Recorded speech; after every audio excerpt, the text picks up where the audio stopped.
our young people being taken away from their homes to these residential schools as children. They lost their identity. They lost their culture.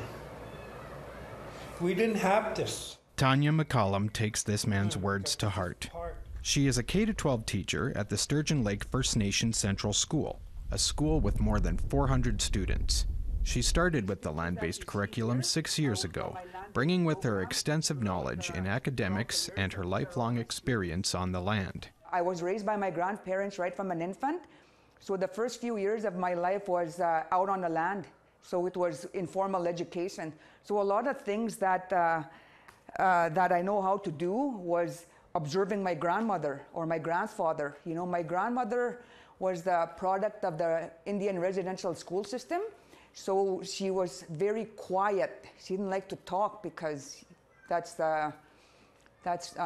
trauma from the residential schools. Tanya's teaching combines Nehiyaw and Western knowledge and a healthy helping of food sovereignty. My education is based on the Western ways of doing things and the Indigenous ways of doing things. So weaving those two together makes it even stronger. And that's what we try and do at our school is we try and not one worldview is the way. Introducing the students to food that comes from the land, the education is taught inside and outside the classroom. When we first started cutting meat or pulling out fish from the lake, they were all grossed out, and that's changed. The students are taught how to identify plants and animals and how local hunters bring meat to the school. They're starting to realize that land and the food are the core of what we are as Indigenous people.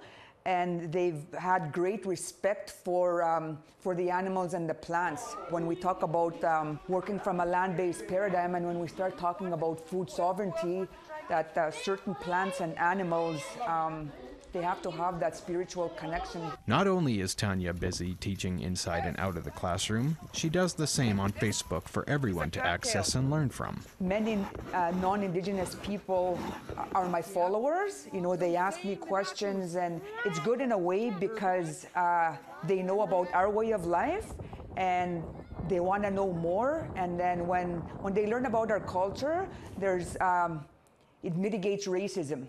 So I think with reconciliation, I think land-based is the way to go when we want to indigenize our curriculums. Land-based is one of the ways. Leonard Ermine and other local elders visit the school once a week. They share their knowledge with the students of the ways that were taken away from them when they were forced into residential schools. Leonard says the elders feel very fortunate to have Tanya and traditional knowledge being brought back. With the truth and reconciliation, we're going back. We say, Askit Matsun, like what this woman is doing. We're going back to Mother Earth, going back to the old ways that our people had not lived, the way our people took care of us, the way our people fed us. These are things that matter. Brent McGillivray, APTN National News, Sturgeon Lake First Nation, Saskatchewan. Looks like a great program there. The University of Winnipeg is equipping the next generation of Indigenous language teachers with the new virtual program.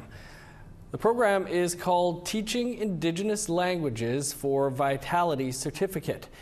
It gives speakers of Indigenous languages the requirements to teach their own language and create future programs.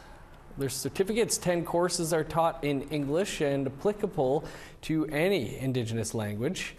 Heather Suter is an assistant professor and Michif speaker. She co-developed the program. Our language is critically endangered, as many, I should say, many Indigenous languages across Canada, North America, and around the world.